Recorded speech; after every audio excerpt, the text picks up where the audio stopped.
Hi, my name is Joshua with Kids Ministry Tools, and in this video we're going to do an object lesson on being filled with the Spirit using balloons. Let's get right into it.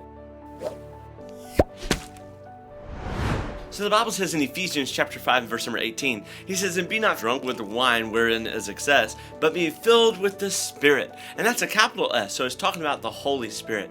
He, after that, gives indications of what a person is like if he is filled with the Holy Spirit, if he is filled with the Spirit. He says, speaking to yourselves in psalms and hymns and spiritual songs, singing, making melody unto the Lord. Our job is to sing unto the Lord. If we're filled with the Spirit, the indication thereof would be that you are singing unto the Lord. And then he says that you're thankful. You're giving thanks in all things unto the Lord. So if you have a flat tire, you're thankful. If you have to go to the doctor's office, you're thankful. And no matter what, he says, in everything, in all things, you're giving thanks all things unto the Lord. And then he even says, submitting yourselves one to another in the fear of the Lord. So, what was a good indication that somebody is filled with the Spirit? They're singing of the Lord and to the Lord. And then they're thankful in everything. It's hard to be thankful in everything, isn't it? And then another indication that somebody is filled with the Spirit is learning to submit. As boys and girls, we're supposed to submit to our parents. As the wives are supposed to submit to the husbands. That's what the Bible says there in Ephesians 5. And then he goes on and says, husbands, you're supposed to submit yourself unto the Lord. Okay? The husband is supposed to follow the Lord and lead his home like that. Well, how is a good indication with these balloons? What do they have to do being filled with the Spirit? You see, some people think, well, I'm saved, so I'm filled with the Spirit.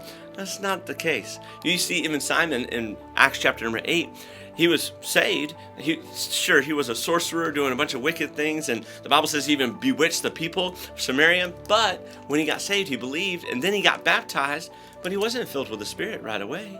Nope. He even thought he had to pay Peter, John, and Philip in order to lay hands on him to where he could be filled with the Spirit. He thought he had to pay for it. No. How does somebody recognize that they are filled with the Spirit? Well, watch this. So there's two balloons, and both of them look happy. Both of them look the same. And there's a lot of Christians, they look the same. They dress the same, they walk the same, they carry the same Bible, but only one of these is filled with the Spirit.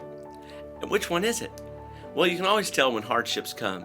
Are we thankful for the hardships? That's hard, isn't it? Well, he said in all things, giving thanks in all things unto the Lord.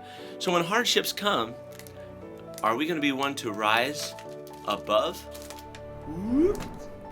or one to fall? You see, if somebody has to come on man, get you back in church, come on, and pull you up, well, most likely you're not filled with the Spirit, because the Spirit on the inside will help you to rise above the problems that you have. He'll help you to rise above the hardships you have, and you'll be able to be thankful. Also, you're going to be able to see things that others don't see when the hardship comes. You're going to learn from those things. Others, when they fall, they're just down and they're discouraged. Oh, woe is me. No, rise above and learn to be thankful in all things. So, which one are you? Are you one who is always thankful? Are you one who is singing unto the Lord? Are you filled with the Spirit? Are you submissive like we should be to the authorities that are around us? Or are you one that falls down and doesn't quite obey like they should? Or maybe simply you just get down when things happen that you don't want to happen. It's a very simple object lesson. Hope you enjoyed it. And rise above. Don't fall down.